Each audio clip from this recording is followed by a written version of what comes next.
What are your goals for this season? Goals are an important part of our team. So we worked on that yesterday. Yesterday was our first meeting back with the athletes. So I had the athletes set 3 goals for themselves individually, 2 of which I wanted relating to shooting.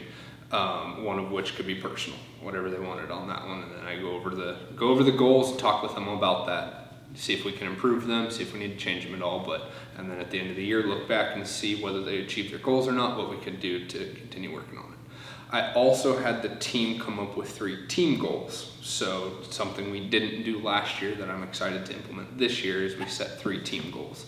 So I just let the athletes do that. They had the room after we were done with the first meeting yesterday. They wrote on a whiteboard what they wanted to do. So they came up with qualifying 8 athletes for nationals, as well as having an 83% attendance rate at every event that we go to, everything we do, and that's of the 12 athletes on the team, have 10 athletes there for sure. So whether it's working a Delta waterfowl banquet where we may only need 3 people, they're going to offer to have at least 10 there, as many as possible. So they made the commitment for that one, as well as winning the state tournament this year. So we took 2nd place last year, somewhere in the 1540s, and I think a 1588 is what won it. So they're really pushing themselves to go and win state this year.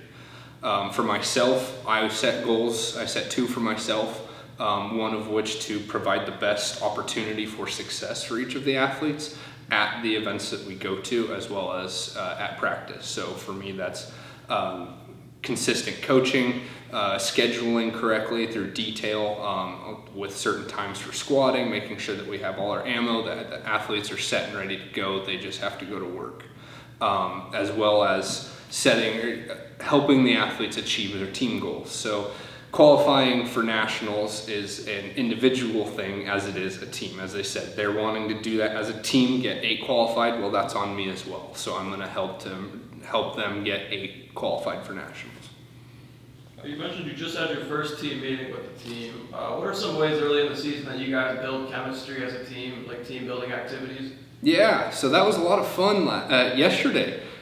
So yeah, we sat down and went over the rule book in the afternoon. So the morning was going over a team handbook, made sure everyone agreed upon that, what the expectations were for the season. But because we shoot disciplines that involve 3 different national governing bodies, rules get very confusing. So I went through all the rule books and I took little snippets of all the rules that I felt were important, and we went over them. We read through every single rule that I felt was important, talked about it, made sure everyone understood it so that there's no discrepancies when we go to competitions. And after that, we did a juggling exercise. Wads of paper. It's something that I did when I was a senior in college in my organizational behavior class, and part of it was dealing with coaching. So when you're out on a sporting clays course, walking around shooting with your teammates, it's usually you between 2 others and 4 others. You're either shooting with 3 of you, 5 of you, sometimes 6. But during that time, the coaches cannot coach. It is just the athletes. So they're there to help each other out. So we unfortunately had one person that knew how to juggle to teach 11 others on the team, but that's all right. Case did a great job with instructing people, showing them how to do it, and then myself and another individual going around helping, saying, okay, try this, try that. That also builds hand-eye coordination. So keeping your eyes up here, watching with your peripheral where your balls of paper are going. So we kind of had a little bit of fun with that, walking around in this room. It was a good time. So that was part of it, encouraging each other, positive feedback. We did another event where we would place a trash can behind this table. And so their squad mates, per se, were standing next to the table, couldn't tell the individual standing back there where the bucket was at. And they had to toss the paper, and then how to make the adjustments to make it into the bucket without actually showing them where it's at, telling them where it's at. So it's kind of a lack of visual to make corrections is what it was. So helping each other, communication, building upon that.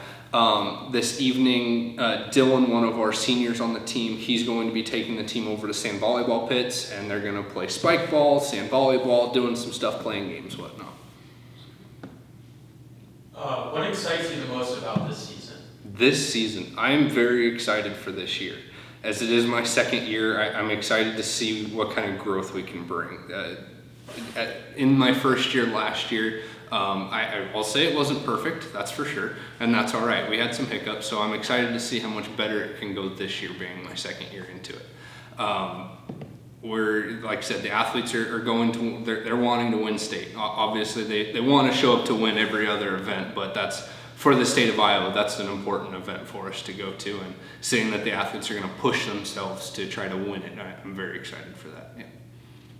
With the number of upperclassmen that you have, especially seniors and juniors, does that help you in your preparation, or can you kind of entrust them a little more to lead themselves?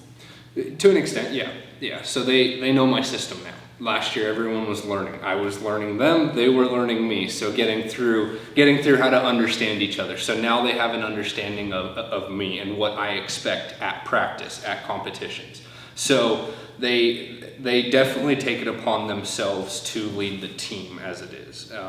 So like this morning, we sorted our ammunition. It was on different ammo on different pallets. So Tyler Portwood took over as in charge of that, and he said, all right, here's what we're gonna do. And so they worked together and got it knocked out as fast as possible. They sorted somewhere around probably 500 to 700 flats of shells. Right, and they got it knocked out working as a team. So you definitely see the leadership from the seniors stepping into those positions, which is really great.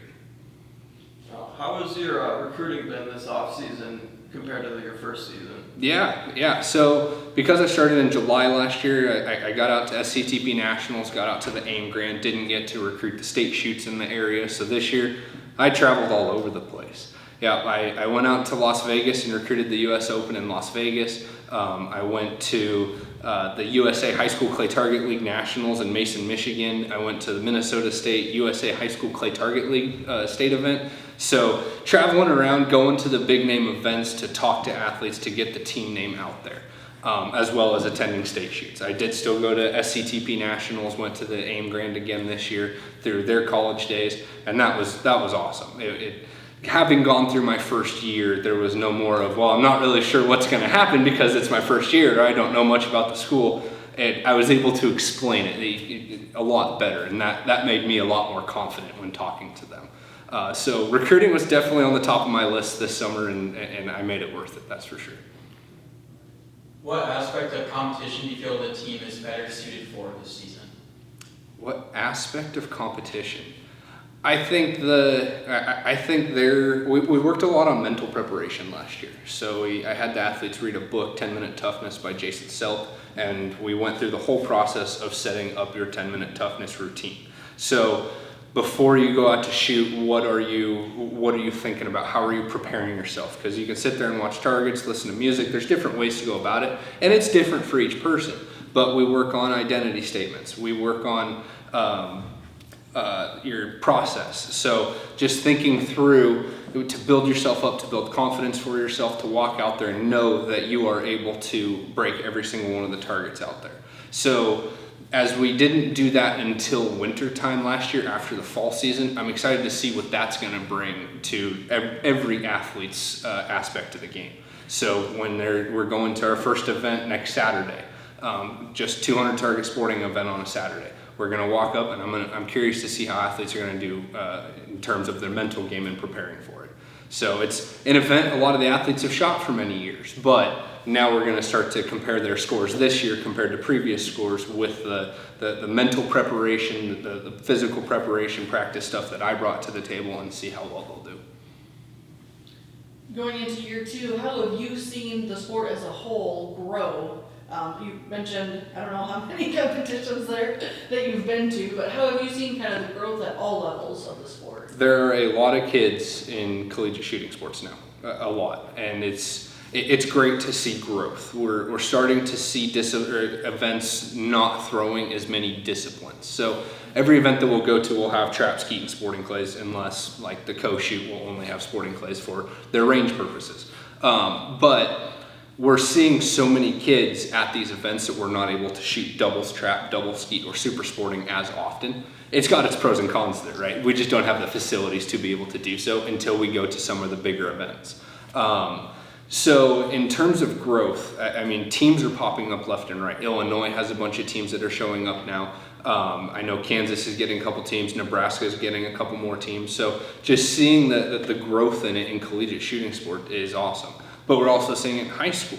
So the state of Iowa is one of the top states in the organization called SCTP for the number of high school athletes that they have in that organization.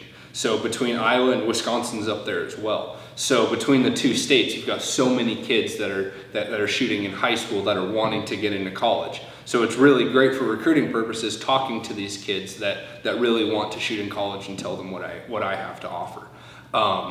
When we'll go to nationals and still shoot 100 trap, 100 skeet, 100 sporting clays, 100 double trap, 100 double skeet, and 100 super sporting. But we're seeing the growth there increasing immensely as well. We were up over 1,700 athletes at nationals last year, so it's just continuing to grow as we go through it. Good luck this season. Thank you.